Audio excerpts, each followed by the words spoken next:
Fuel price climbed to 617 naira in Abuja, 620 in Kano. That is the new price of fuel as we saw this morning at some of the NNPC filling station here in Abuja and of course down there in Kano State. As well, CBN to withdraw licenses of over 2,000 BDC operators in a bid to curb the continuous decline in the value of Naira. Welcome to Business Daily. I am Yusuf Akogu. We take the business top stories.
Glad to have you back. Now, let's look at the stock market data as it went down yesterday on the floor of the Nigerian stock market. The market closed positive yesterday. There was a rebound from what we saw in the last few days of trading last week. Of course, there's a rebound of 0.6%. And of course, the all-share index still maintained above 60,000 basis points, 62,943.35 basis points there. Of course, we hit about 65,000 all-time high a couple of days ago. Of course, the volume of trade 710.18 million. Of course, in terms of value, 13.829 billion value of shares traded yesterday, and the deals 8,979 deals. Of course, we look at the gainers for the day. We have the likes of Unilever gaining 10% to close positive day at 15 naira per shares. Of course, Fidelity Bank on the second on the log there, 10% in gain to close at 7 naira 37 coupon. Of course, Dacom also gaining a huge 10% there to close downward or to close upward rather at 33 kobo per shares. Quickly on the gainers table, we have quite of course SC rate also losing 10% to close at 69 naira and 30 kobo. PZ losing also 10% to close at 16 naira 20 kobo. UBN, of course, closing negative as well, 6 naira 30 kobo. Let's look at the activity chart on the day. Of course, the top trade equity, Sterling Bank, Transcorp Nigeria, of course, Unity Bank, all dominating the activity table for the day. 65.9 million volume of shares, 62, and of course, 59.7 million volume of shares traded respectively. How is this showing in terms of sector performance? We look at how the performance across sector are. The banking sector 7.57%. Clearly, the performance of the market yesterday was driven by the performance of the banking subsector there. Of course, we look at the industrial sector down 0.69%, and of course, the consumer goods down 0.66%. Of course, oil and gas also down 0.2%. to 62%. Of course, the insurance sector gaining 0.37% on Monday. We look at how the rest of Africa are actually doing at the moment. South Africa is down 0.56%. If you go to Nairobi, down there in Kenya, is up 0.96%. And of course, in Ghana here, the market closed flat on the day. Of course, indeed, these are the performance of the markets across Africa for the day. The trading is on as we speak. And of course, as usual, we'll keep you, we'll give you update as the trading progresses right here on this program. But right now, we're going to take a very quick break. When we come back, we're going to go into our discussion. Today, we're looking at agriculture and, of course, the emergency, state of emergency declared on food security by President Bola Ahmed Tinubu. Don't go away.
Glad to have you back, and it's still Business Daily right here on Trust Television. Now we go into our discussion. Of course, we're looking at agriculture and the state of emergency declared by President Bola Ahmed Tinubu on food security in the country. What does this mean for the sector? I have two gentlemen in the studio.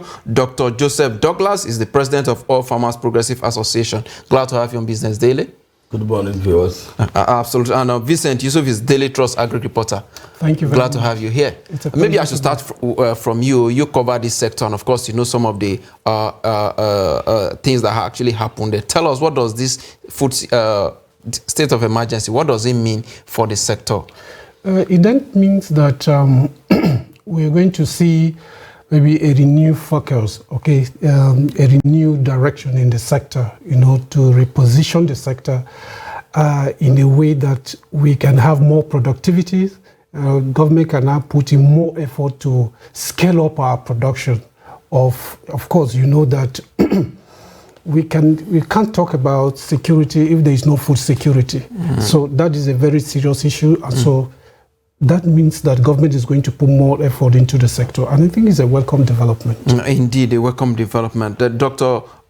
Douglas, there, let me look at it. What does it mean for your member? You're a farmer, you have a lot of members under you. What does this mean for your members? Yes, when we come about the issue of declaration of state of emergency on the food crisis in the country, I think it gives us courage. It gives us hope, especially with farmers. Because we have tidied up our ends to make sure we produce enough to feed the nations.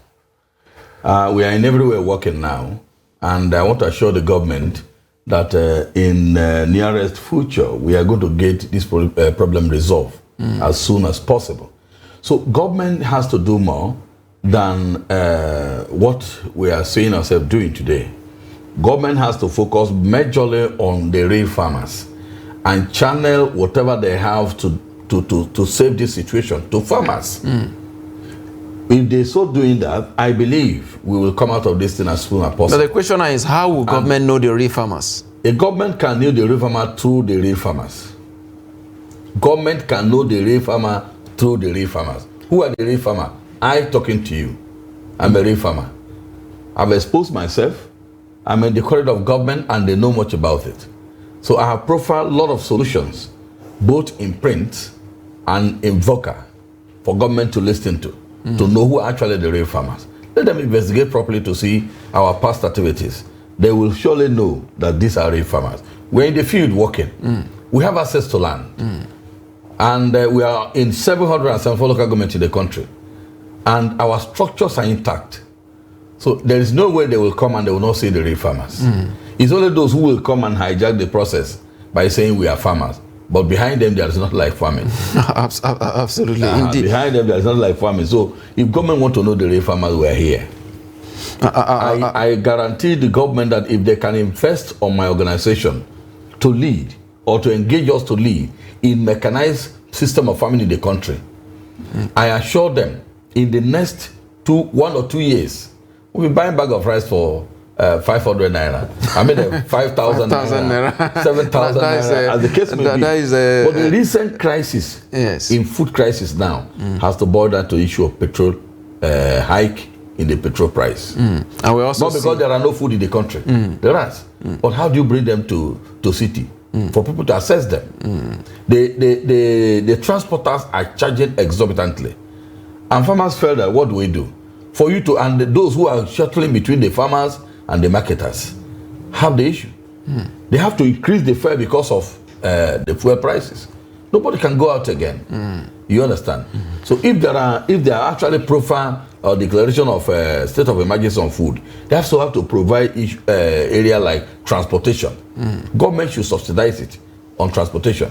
Then once we're able to move those food from local areas, and then access road. So roads are so bad, like from my place in Benue, where we have much to feed the nation. If you go every day, you see truck lying down on the road, breaking down because of bad road. So government has to address those areas if actually they want to curb the issue of food crisis in the country. Mr. Vincent, let me bring you in now. This is not the first time that government is giving attention to agriculture. We recall the Anchor Borers program and so many other initiatives of the former administration. Now, a state of emergency has been declared here. What do you think will make this one different from others that we have had before now? Okay, thank you very much. I think that government needs to look at some key areas in the sector. If you take issue of insecurity, for instance, most of the producing belts, take maize, for instance, Kaduna, Taraba, Kano, even Jigawa. Kaduna, Taraba, and Plateau, and then Katsina. And then you can look at other pockets of other states like Niger, Benue, Nasarawa. They are all affected by insecurity. What that tells you is that you are not going to have farmers who are going to produce, okay? Because a lot of them are displaced from their farms. So that itself is going to affect production. Government must direct attention to the issue of security. There is no how you can, produce crops in the atmosphere of insecurity. Productivity of the farmers certainly is going to drop because lots of them right now are not in their farms. See what is happening in Plateau right now. Mango is a major maize producing area. Now they are having crisis. What that tells you is that during the next harvest, you are likely not going to have much harvest coming out of that place again. So that issue has to look at. Then declaring state of emergency in the sector means that government has to invest in irrigation facilities. You cannot feed a nation when you're doing one season production. It won't work. In countries where they have food sufficiency, food security, I think if you check that, they are producing I think that is one of the intervention strategies. Yes, government have to, but over the years, look, it's not as if we don't have dams, but those dams were completely neglected. If you go to some states, some of them in Bashi have not been seated for many years. So the government must direct attention to those areas. Because if you don't do that, if we have to rely on rain-fed production, we are not going to produce enough for this country. That's the truth, because if you take maize, for instance, there is quite a lot of value chain activities. You have poultry farmers there need maize, and up north here, there is a major staple for food and all of that. We must look at that. Two, we must improve the productivities of our farmers, whether we like it or not, because our productivity in Nigeria today is still very low. If you compare to countries like South Africa, Kenya, Zambia and Zimbabwe. What are we doing per hectare when it comes to maize and other crops? We're still not reaching the global standard that you can have up to 8 Indeed, I think the farmer here can actually address that. What is the capacity of your farmers? What are you doing in terms of per hectare farming? And also I want to add this, the government said they will immediately release fertilizers and grains to farmers, and of course to mitigate the effect of subsidy. Are your farmers, have they received their own grain and fertilizers? We are in the process of getting them for our farmers. But if you look at it, it is coming late, because the farming period, farming is time season, bound. yes. By the time you give farmer a fertilizer, when the cross has already on the stage of where they're going to apply them, it has no effect on them. It becomes useless. It's of no use. And if you keep this fertilizer till next year, they will drain off. That is why when you keep fertilizer, when you go there, you see that everywhere is moisture. Because the fertilizing chemical that is there has worn out. So what you are saying is ordinary salt. So by the time you apply them to farm, they have no effect on the crops, and that becomes a problem. Then another thing again I want us to look at, the area of insecurity, which is one of the major problems. Yes, we are happier today because the whole country is not covered with security problem. That is why we can even see something to eat. Had it been the whole place is covered, believe me, there will be nothing we can do. So if government really want to declare emergency on the food security matter, they have to curb the issue of security.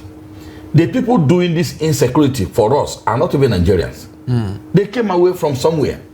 And what does it take us? In fairness to them, based on what they said, according to their strategy, the government said they will engage security architecture to protect farms and the farmers so that farmers can return to their farmland without fear of attacks. Beautiful. If they can do that, I assure them, we have a lot to do. Then another way is but how easy will that be for us to protect the entire farms? Good. You see, we have a lot of civil defense officers all around. And once the criminals know that they are put up a mechanism to checkmate their activities, immediately they will reduce. And farmers themselves, they are not animals. They're also human beings. And they're supposed to be licensed for even these local guns for them to carry into their farms. If anybody attacks you, attacking. That solves the situation. But when you are attacking, you are running. The person will take over your farm and then drive in anything to do to chase you away. So they too should be empowered to make sure that they protect themselves.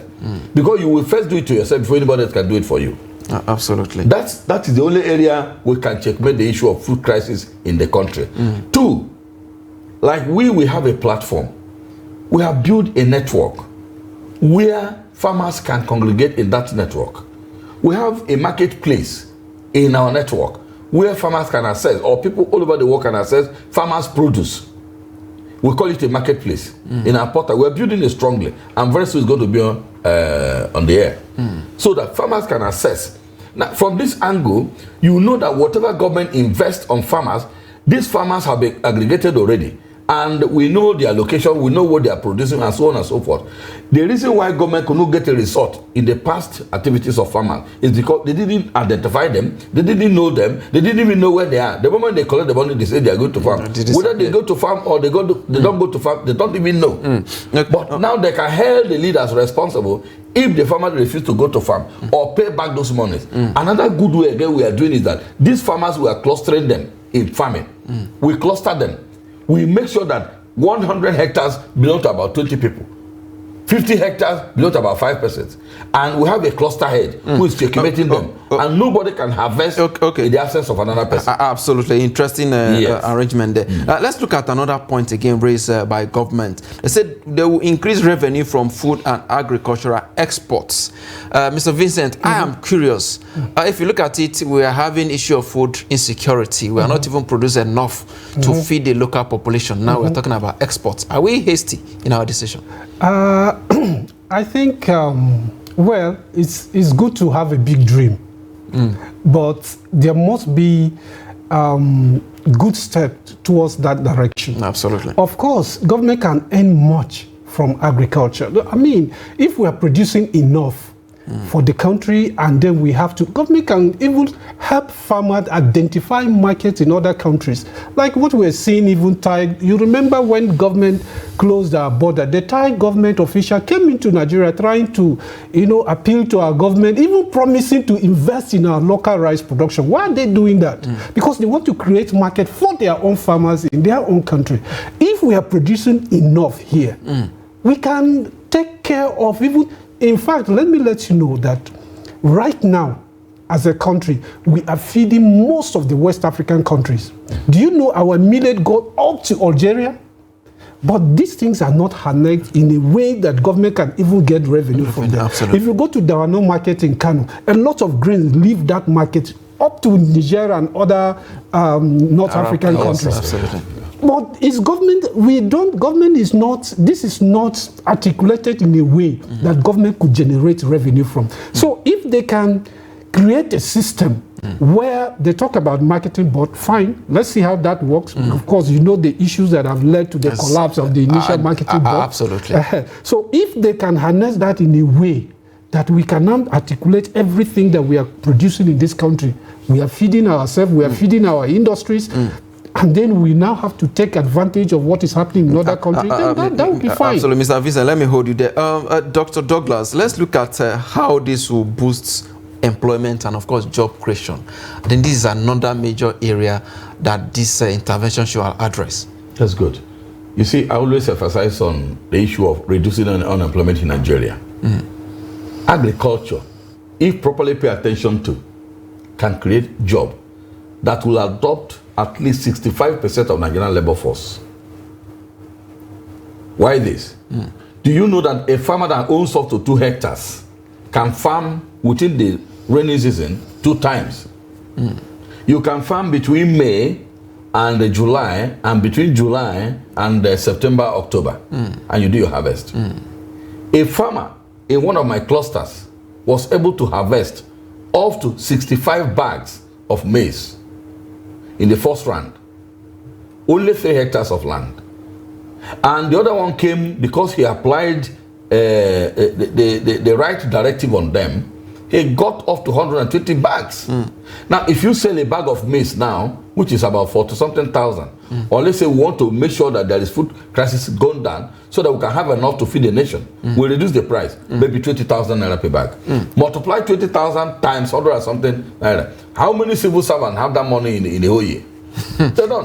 The employment in the agricultural sector is so enormous. Massive, it's huge. It's indeed. enormous. Yes. So government should leverage on it so that we can harvest unemployment that are roaming the street. So that we cage them somewhere and then we use them absolutely. We're almost running out of time. Mr. Vincent, in 30 seconds, what do you think would be some challenges that these policies may face? I think getting the right people to drive the policy would be a key challenge, because you know we tend to play politics with food production, and you in food production take politics away from it, because once you have hunger, everybody will be affected, whether you are in APC, PDP, DPC, or whatever you call it. So we must take it. So government must identify people who have the sense of nationalism to drive us to where we are. That would be a big challenge for them. That is where I envisage. But again, they must also fund it extensively, because look, you must support the sector. You must create the absolutely. Let me also hear the final word from Dr. Douglas as well. We talk about the challenges, and he did mention about identifying the real patriots to drive this project. Part of what you were actually talking about earlier. Yeah. You see, we are Nigerians. Everybody went to school. You are learned. You are quoted with knowledge. There is nobody specialized more on this thing than the real person that studied it. If, like he said, if we can get the real people to drive the something, believe me, we don't have problem. When the policy goes to the hand of the wrong people, even in the Ministry of Agriculture that we have, there are some wrong people there. They are only there positioned themselves to make money for themselves. But if we can get the right people to drive this, believe me, government will not have challenge. Nigeria, they say, will not have challenge. The result will be an and everybody will be happy in the society. Absolutely. Government need to get the right people to drive this policy, and indeed, we hope that they have listened to us, and of course, they'll take that right step. I must thank you, Dr. Joseph Douglas, President of Farmers Progressive Association, for your time on Business Daily. And of course, Vincent, Daily Trust Agri Reporter, I must thank you for joining us on the show. Thank you so much for the opportunity. And with that is a wrap on the show today. Join us tomorrow for more. I am Yusuf Akubu.